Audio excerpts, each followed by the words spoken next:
Assalamualaikum warahmatullahi wabarakatuh. Perkenalkan, nama saya Mifta Huliali Yuliani dengan NIM 2108107037 dari kelas PGMI 3B. Di sini saya akan menjelaskan jawaban saya.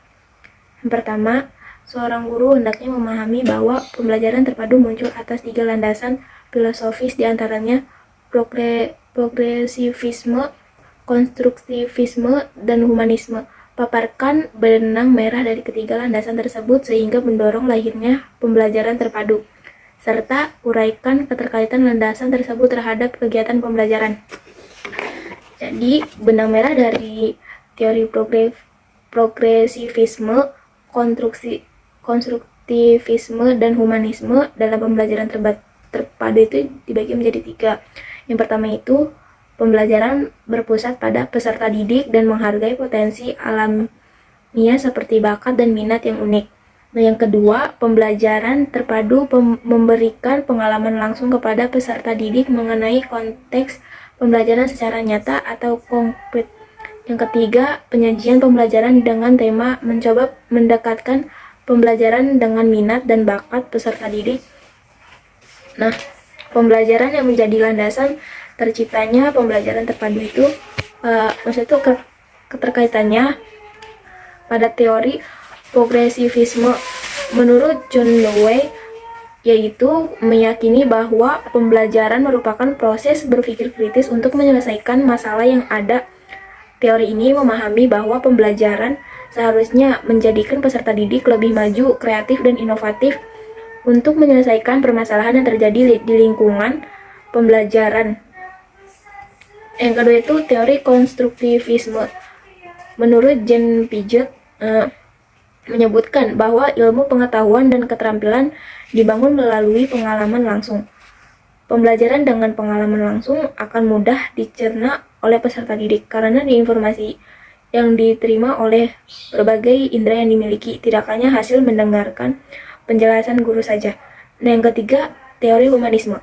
Menurut Lev, yaitu meyakini bahwa setiap anak atau peserta didik memiliki potensi uniknya masing-masing. Peserta didik berhak memilih pembelajaran yang sesuai dengan minat dan bakatnya. Lalu yang ke soal kedua, dalam mempelajari konsep dasar dan model pembelajaran terpadu, terdapat prinsip-prinsip penggalian tema. Berikan 2 contoh tema pembelajaran terpadu dan mengembangkannya dengan melihat prinsip tersebut. Nah, yang pertama itu contohnya tema binatang, bahasa Indonesia mendeskripsikan binatang di sekitar. Matematikanya memahami konsep urutan bilangan cacat. IPA-nya mendeskripsikan bagian-bagian yang tampak pada hewan di sekitar rumah atau di sekolah. Kerajinan tangan dan kesenian menanggapi berbagai unsur rupa, bintik, garis, bidang, warna, dan bentuk. Contoh yang kedua itu tema aku dan keluargaku. IPS tentang mengidentifikasi identitas diri, keluarga, dan kerabat. IPA-nya mengenal bagian-bagian tubuh dan kegunaannya serta cara perawatannya. PKN menerapkan hidup rukun di rumah dan di sekolah. Nah, lalu yang ke soal ketiga, dalam proses pembelajaran terpadu, terdapat produser kegiatan perancangan pembelajaran terpadu. Bagaimana cara memilih 3 mata pelajaran yang akan dipadukan? Berikan contohnya. Nah, sini ada 2 cara untuk bisa memadukan 3 mata pelajaran. Yang pertama, dimulai dengan menetapkan tema yang akan diajarkan terlebih dahulu. Dilanjutkan dengan mengidentifikasi kompetensi dasar pada beberapa mata pelajaran yang relevan dengan tema yang sudah ditentukan. Tema-tema yang dipilih harus sesuai dengan lingkungan siswa, dimulai dari yang termudah menuju yang sulit, dari yang sederhana menuju yang kompleks. Lalu yang cara kedua yaitu dimulai dengan mengidentifikasi kompetensi dasar dari beberapa mata pelajaran yang memiliki hubungan. Dilanjut dengan penetapan tema. Dalam penetapan tema itu ditentukan setelah mempelajari kompetensi dasar dan indikator.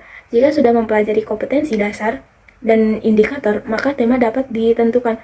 Contohnya sebagai berikut.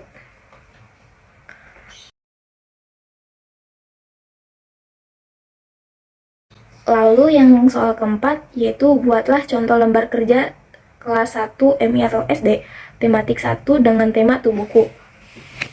Contohnya sebagai berikut.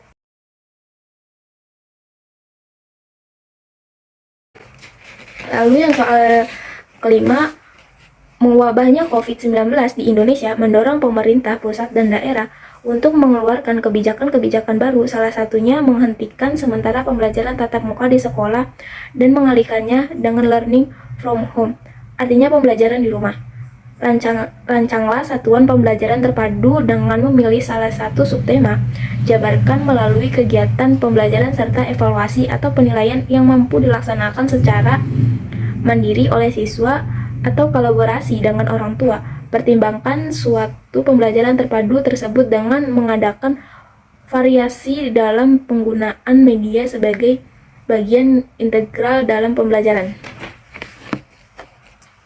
Nah, jawabannya, kegiatan pembelajaran yang dapat dilakukan pada saat pandemi adalah pembelajaran daring melalui berbagai aplikasi. Metode evaluasi yang dapat dilakukan adalah evaluasi secara online, di mana peserta didik diminta untuk mengumpulkan tugas mereka melalui internet atau classroom. Strategi pembelajaran adalah suatu kegiatan pembelajaran yang harus dikerjakan guru dan siswa agar tujuan pembelajaran dapat dicapai secara efektif dan efisien. Strategi pembelajaran adalah metode yang dipakai oleh peserta didik untuk belajar. Contohnya sebagai berikut.